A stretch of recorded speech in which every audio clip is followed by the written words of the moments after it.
I know it's crazy. What do you mean focus on the bounce rather than always staying up? Well, Actually, Robert said that a while ago, and I was like, what in the heck are you talking about? Well, yesterday, guys, well, first of all, what if there were a radical, what if you made a radical shift in what we all focus on, it would make a radical improvement in our growth, business, personal lives, relationships, everything. What if? And the answer is it can. Yeah. It definitely can.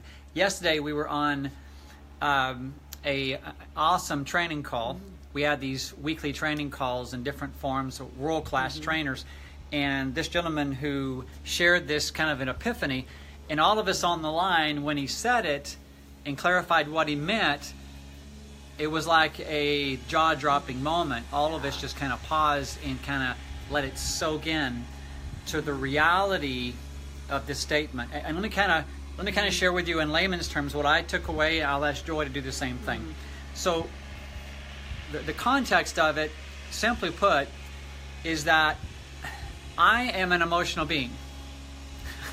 Yes, he is, guys. He is, yeah. I have my moods. I have my different emotions. I never noticed. I have the times that I'm up and chirpy and chippy and whatever that means and happy. Then he gets quiet. And there are times I get quiet, reserved, introspective. Other times I'm out extroverted. And I never do any of that. I'm just like this all the time. Yeah, right. Yeah. And there are times that I'm in the flow. Everything is just happening flawlessly and smoothly, whether it's my skiing or my business, my prospecting, my training, whatever it is. And other times it's just like seems nothing is coming easy. Everything's kind of just work. Okay? Like pushing the ball uphill. Hey, Mary Sue. And what I mean by this is that because we're emotional beings, and because we have our moods, and because we're in this physical condition, we're spiritual beings having a physical journey and experience. And so the point that Rod made, Rod is this world-class trainer, it's an amazing individual, is that if we focus on attempting to always stay up here in the flow with the ideal mood and everything is just rosy and just flowing, then we're going to encounter frustration a large part of the time versus... And it's exhausting. And it's exhausting. Yeah. Although if we focus on how do I most effectively and what's the quickest way for me to bounce back and focus on the tools and the ways and the means and the environment, whatever it is, focus on the different ways that I could bounce back when I'm off that peak, which is most of the time. And that's the focus, is how can I always make shifts to get back to the ideal state of where I want to be. That's the point of this crazy little title, focusing on the bounce back versus attempting to focus up here. This leads to frustration. This leads to fulfillment. That's my interpretation. Yeah. Well, I think, sometimes we think life is like we're going like this, and then everything is wonderful, and then something's not great and it goes way down, and then we get a little bit more up and things are and then we're going to pike again, and it's really just kind of more like this. The ebb and flow. It really is. It's the ebb and flow. And for those of us that are very upbeat people and very positive, it's like if we have an off day, everybody thinks the sky is falling. And the first person that thinks it is ourselves. If Robert's really, really quiet, I'm like, oh my gosh, what's wrong? What did I do? Did the kids say something? I go through all this, and I'm like, honey, what's wrong? And he's like, well, sweetheart, you know me by now. My training was off this morning, and I've created this big, huge scenario of what is, not quite right in his life, and it's a matter that, he didn't feel like the amazing athlete. He just felt like the okay athlete that day. Yeah. Or somebody walked away or returned something, whatever in our business, and it's just we can focus on that. Yeah. Or we can focus on the way to get back in the flow and the positive experience, which is, in our business, the next positive person. Yeah. Another trainer that we work with quite often is Brandon Barber, and Brandon also taught us that there are going to be those days where you have that bam. I mean, whatever it is, it hit you, it wasn't fun, there's nothing you enjoyed about it, and you really want to go to bed and pull the covers over your head and eat, well, actually you want to eat Bluebell ice cream is what you want to do. So what Brandon taught us is how to take those moments, like where it went from days to maybe hours to maybe minutes, to we can begin to change our focus just like that. Just and like it's that. just that mental mind training all the time. Yeah, it's a choice. I agree, honey. And part of it is the programming. Programming meaning what are your built-in reactions, and how do you respond to something that comes your way, whether it's if it's threatening to you, or whether it's just something that it's part of the journey, but how do you respond? It's your programming, it's your habits, and your daily routine. All that combination is part of our programming and our filters. And he talked about on the call yesterday too, that the people we admire most, the people that maybe they have this wealth, and which is accompanied by freedom and contribution, and at a higher level than us, for example, or somebody who's a higher level of fitness, a higher level of maybe from the outside looking in, a more beautiful, healthy relationship with their spouse, whatever it is. And he said, the list. And the point is, they're no different than us. They're no different than me, Joy, you, my friend, watching this video. They're no different. They simply have different programming. They have a different response mechanism, and they've worked on themselves enough where their response mechanism is more empowering than maybe the journey we're on. Yeah, it's kind of like when you're driving. And this happened to me last week, and our snowbirds are coming into Yuma, and our roads are getting a little bit more congested, so you actually have to wait maybe for 7 cars at the light instead of just 1 or 2. That's a joke out there for those of you that live in LA and the big cities. Yeah. So anyway, I was going down the road, and I had a right-hand turn to make, but I was in my left-hand lane. So I waited till the break in traffic.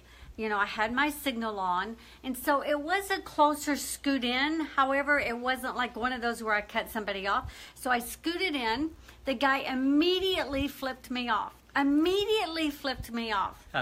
so, what I did is, like, I gave him this, as he zipped around me, I gave him this really big smile, and I waved at him and said, "Thank you." And so all of a sudden, he slowed down, and life was a little bit better. Now, I have to tell you, that's not always my reaction. There are days that I can do that really well like that, but I tell you, every now and then, especially if it's like some young little whippersnapper in a beat-up old car, I'm telling you, I can feel that anger rise. But as I've tried to teach our grandson so many times and our grandkids, it's all about our response, not about their response. It's about our response. And our response can control the situation and dilute it significantly rather than escalate it. And it's the same with our spouses and our kids. Our responses mean everything. Oh, yeah, it can send them to the roof, or it can kind of just get the situation level again. Well, yeah. It's always that. It's always how we bounce back from the wrong reaction, or the maybe not wrong, but just the lower realm attitudes and moods and emotions. And so I think sometimes, Robert, as people watch us do this video, because we're happy most of the time, and I like you most of the time, and you like me most of the time, that sometimes people think, oh, you guys never have those moments. Trust me. We've had a year of them, okay? We've had a nice year of them. We've had some real changes.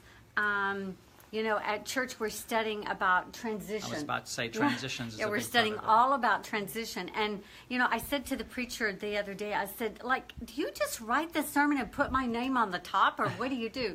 But it's all about how we handle transition. And so, we have to learn these things over and over again, just like the rest of the world, just like our family has, chooses to learn these so that we live in a better state, Well, yeah. But it happens to all of us. It does. And I think probably the foundation that all this shared this morning, and hopefully you'll make some comments and share some of your journey as well. But the point is about getting better and better and more effective at bouncing back from things that knock us down. It's the foundation of that whole principle and getting better at this whole thing it's called grace. Yeah. And grace is a beautiful word when we embrace it, because grace is about forgiving ourselves, believing in ourselves when we're in that place, maybe the lower place where we kind of question, am I worthy of wealth, or am I worthy of freedom, or am I worthy of a beautiful relationship, am I worthy of self-love, whatever it is. And that's probably, if I look back over in our journey in our business, we work with so many people who have these wonderful hopes and dreams, and it's tied to this vehicle, if you will, that can help them fulfill their hopes and dreams. The sad and challenging and even sometimes frustrating part of it is that the majority of those people do not step through that. Right. And one of the biggest reasons why, first of all, is they focus on staying up versus realizing that it's all about, bouncing back. Oh, I fell again, bouncing back. Oh, I made that mistake. I'm a terrible person. Nope, I'm bouncing back. So they're focusing on this unrealistic expectation that even their mentors and the people they love dearly and respect the most are up here all the time. And the answer is, heck no. They're always bouncing back from this mistake, or bouncing back from that fall, bouncing back from that emotion, etc. So, hey, Thomas, so one of the big things of all, guys, the foundation upon this whole lesson is to have more grace for ourselves. How would you interpret that? Well, I think even about our health journey, it's like you have this whole week where you've done such an amazing job with your workouts, and you've done such an amazing job with your eating, and then it's Sunday night and your husband goes to bed early, and there's this coconut ice cream kind of gelato stuff I hear it coming that's now in the freezer. And all weekend he's like, take a bite of this, take a bite of this. So like you've had a little sample of it. I would never do that. And then in the peace and the quiet when you're working away, you're like, oh, but the good thing is there was only like that much left. That was the good thing. So the deal is that, I could just beat the heck out of myself, or, And you could have said, no, I'm going to stay up here in this unrealistic place with temptation. Or I could blame Robert for buying it in the first place. Or you could fall way, way, way down and then grab that but you did gelato buy it, didn't you? out of the freezer. You did buy it and bring it home. I did buy it from my granddaughter. So see, I could blame... Yeah, which she left it here. But anyway, so there's a lot of ways, that someone could handle that. You can beat the hell out of yourself, or you can have a little bit of grace and just keep going the next morning. And I've had my great healthy replacement meal this morning. I've had my water. So you're focused on all of that. the bounce back, I'm on the bounce back to the right path nutritionally. Yes, and that did not go on the grocery list again. And you're smiling about it, and you have grace. And you're willing to say, I'm human. Yep, very. Wow. Very. So hope these silly silly examples, but the point but it's is true. The small little fallbacks are equal to the bigger bigger ones, the major ones. And so all we're sharing in this share this morning, and that's why this yesterday was such an epiphany to those of us on the call, because it was about half an hour, 45 minutes into this powerful emotional call. We were already very vulnerable and open and learning and absorbing all the lessons. And boom, this lesson came along and we all went, whoa. Wow. So I don't have to, I'm not required or even expected by my Creator to focus on this, staying on this peak. Because staying on the peak, most peaks, most of you, any bit of you, I've climbed many mountains, scramble. I used to teach even mountaineering. And you don't stay on the peak very long because typically, especially in the more northern climates, it's windy and chilly and you're sweating all the time, and you get up there and you immediately put dry clothes on and you realize that we weren't even made as human beings to live on a mountain peak. It's typically a very inhospitable, a beautiful and energy-filled, amazing place, but it's temporary. And because we also have to get back down the mountain. A lot of your injuries and accidents happen on the way down because you're tired and it's stressful and you lose focus sometimes. But the point is, God did made us as people, this is impossible as human beings to live on the mountain peaks. I We agree. can strive and climb and get up there, look around, soak it all up, and then realize that we're then have to also go back down in the valley. So it's just the way we're made. And the more we Yeah. can have grace for ourselves and embrace and focus on how can I more effectively and more beautifully or more effortlessly bounce back from the falls, which is the majority of my time, versus saying, how can I stay up at this impossible place? Not impossible. How can I stay up at this beautiful place when we just can't be there all the time? We can be there temporarily, but then we're going to naturally have setbacks. Yeah. That's the beautiful lesson. That's why it was such an epiphany. That's why we just had to share this with you. So again, love to see your comments below. If this kind of, if this message is more liberating, if it's hopefully if it just even one iota helps us all have more grace for each other and more forgiveness for ourselves, then mission accomplished. Yeah.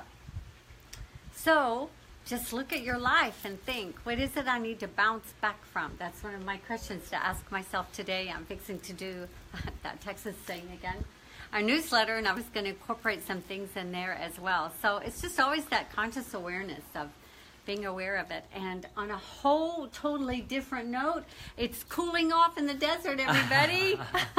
It is cooling off. We're in the and 80s this week. it's a beautiful Yeah. thing. And again, in closing, It's kind of like the bounce back. It's really true. Well, if yeah. you make it through the summer, if you bounce back from that, then you bounce back The from longer that. And I still. tell you, you're so grateful for the bounce back. You cannot believe it. Like I have on long pants today. I'm excited. So what are your top 2 bounce back tools or techniques for yourself in closing? Wow, that's really put me on the spot. Just off the cuff. Off the cuff, well, my forgiveness for the gelato incident last night. And knowing when I go to the gym this morning that I will do my regular workout, not the workout that would kill me for the extra, 350 calories I consumed. That's one of my bounce backs, is the continual forgiveness of that ebb So and one flow. way you bounce back from a fallback was Well, I just to tend step into Yes. that healthy habit of Yeah, but I tend exercise. to overdo it. See, like I tend to want to So go to don't the gym overdo and it. just kill it. And Okay. then I end up like hurting like a, So that's a physical Yeah. tool. So what's a So I mental? think the other mental thing for me sometimes is Mondays are always a busy day for us. And sometimes I wake up with that mindset that I have so much to do.